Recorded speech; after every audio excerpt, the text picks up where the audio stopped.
Minstens 3 van Wanatu, die Afrikaanse e-vervoerfirma se motorbestuurders is gistermiddag deur die metropolisie geskit en hul voertuie is op beslag gelê.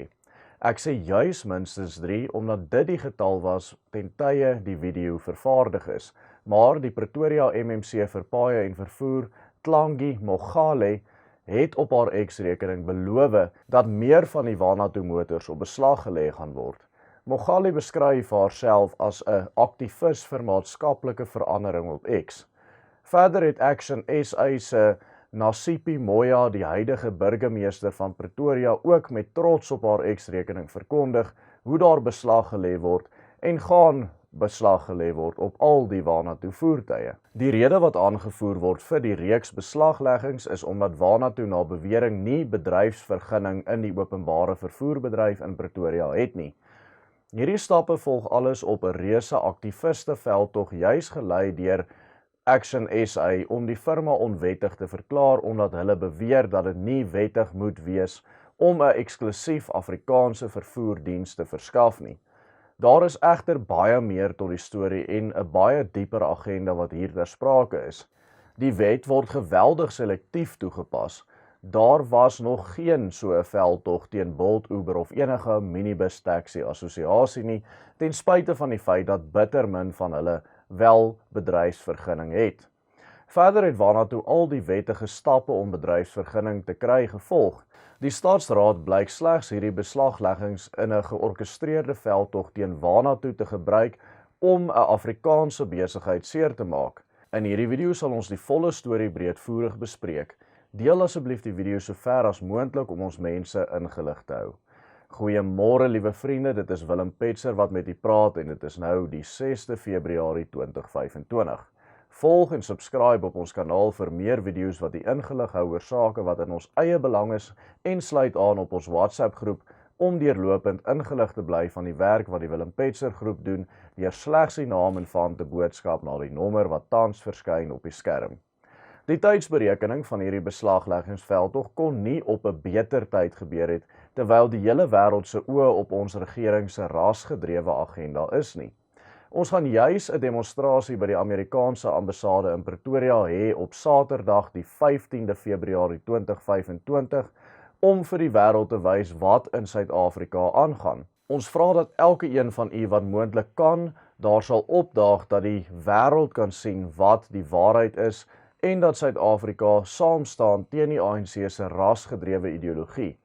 Daar gaan meer as genoeg privaat sekuriteit wees om almal daar te beveilig. Ons sê baie dankie aan Brinant wat 'n span gaan stuur om die area af te kordon en die demonstrasie te beveilig. Nooi asseblief al die vriende om by te woon.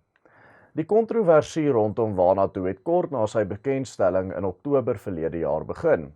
Wanatu het homself bemark as die eerste Afrikaanse e-vervoermaatskappy wat tans in Pretoria en Centurion, die voormalige vervoerburg, opereer.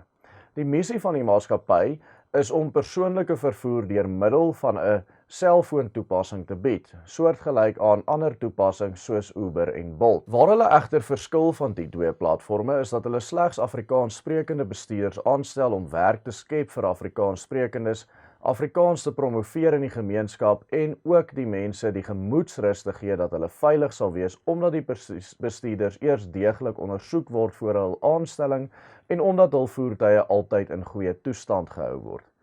Die maatskappy het egter 'n storm laat losbars op sosiale media waar talle gebruikers dadelik op die wa gespring het en uitsprake begin lewer het dat hulle diens rassisties is en dat hulle slegs blankes teiken en dat swart mense uit die arbeidsmark wil uitsluit. Craig Kiersman, 'n arbeidsprokureur, het selfs op Newsroom Africa standpunt ingeneem dat die bedryf van Wanatu arbeidsregte skend omdat hulle, soos hy dit noem, perpetuate discrimination and unjustifiably exclude a significant portion of potential employees. Die vraag wat egter gevra moet word is, waarom moet die wet dit op jou in die eerste plek afdwing om mense aan te stel wat nie die taal kan praat waarin jy jou diens wil lewer nie?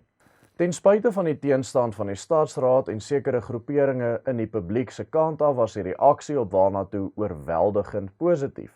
Die toepassing het blitsvinnig gegroei tot meer as 30.000 gebruikers en die resensies op hul blad is oorweldigend positief. Met die hele betalje van die beslagleggings het die MMC vir paaie en vervoer Tlangi Mogale haar onderrok ver laat uithang. Mogale het beweer dat Vanatu onder die loep geneem is deur die Menseregte Kommissie vir hulle beweerde onaanvaarbare en rassistiese bedrywe. Die Willem Petzer groep het egter probeer bevestig of dit waar is, maar niemand by die Menseregte Kommissie kon enige aanduiding gee dat dit waar is wat die MMC beweer het nie. Daar is ook geen openbare uitspraak in sake die Menseregte Kommissie se beweerde ondersoek gewees ten tye die opname van hierdie video nie.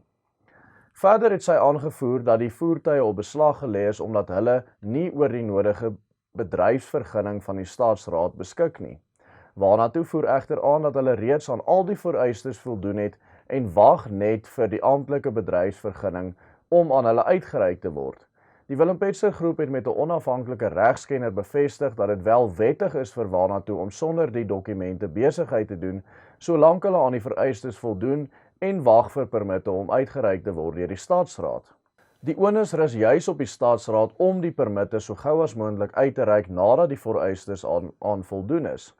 Vanatu sal heel moontlik 'n reuse siviele eis teen die Staatsraad kan insit vir die verloor van hul bedryfsinkomste sowel as die skand op hul naam omdat hul kliënte geïntimideer is saam met die bestuurders deur metropolisiebeamptes wat die bestuurders in hul teenwoordigheid geskit het. Verder voer die MMC aan dat hulle hierdie duidelik onwettige skit op Vanatu toepas nadat verskeie bestuurders van ander e-vervoer toepassings geprotesteer het omdat hulle ook deur die metropolisie geskit is. Daarom reken die burgemeester van Pretoria, Nasifi Moya, dat hulle die wet eweredig toepas. Die Willem Petzer groep kon egter bevestig dat minder as 1% van alle Bolt en Uber bestuurders ooit geskit in hul loopbaan is, terwyl nagenoeg 40% van al Vanatu se bestuurders in 'n kwessie van 1 dag moes deurloop.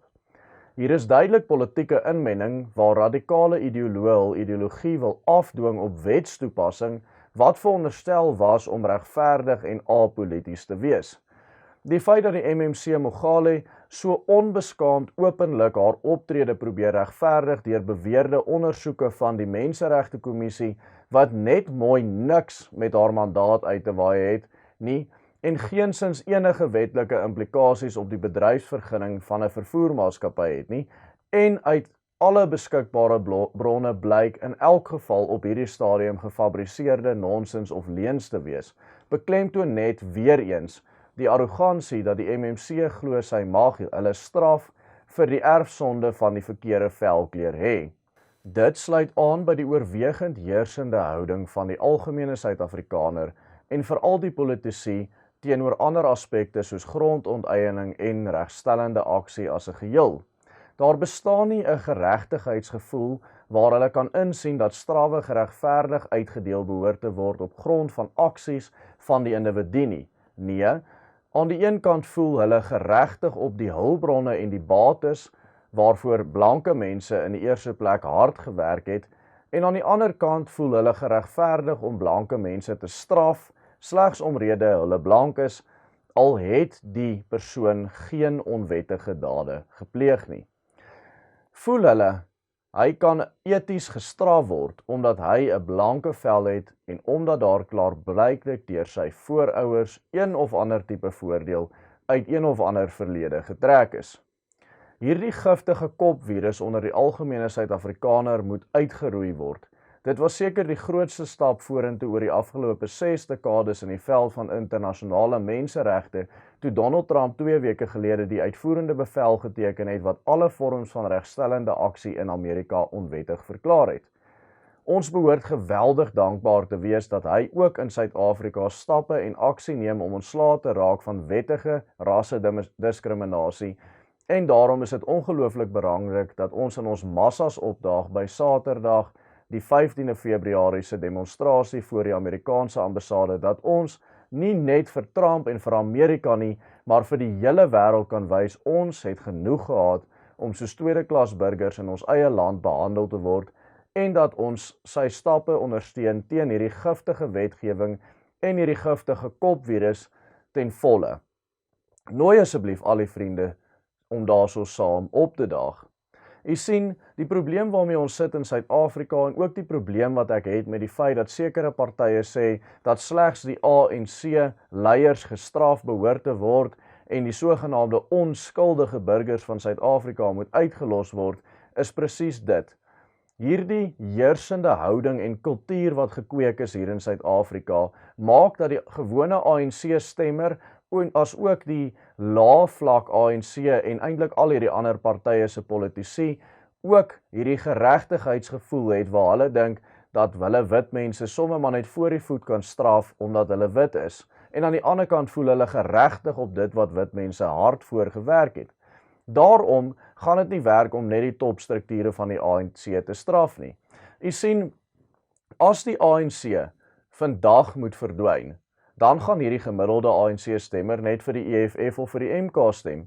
En as die ANC, die MK en die EFF vandag saam moet verdwyn, gaan daar net 'n ander party opkom wat presies soos die ANC optree, presies soos die ANC dink en presies dieselfde beloftes en ideologieë maak as die ANC, vir wie hierdie stemmers dan gaan stem.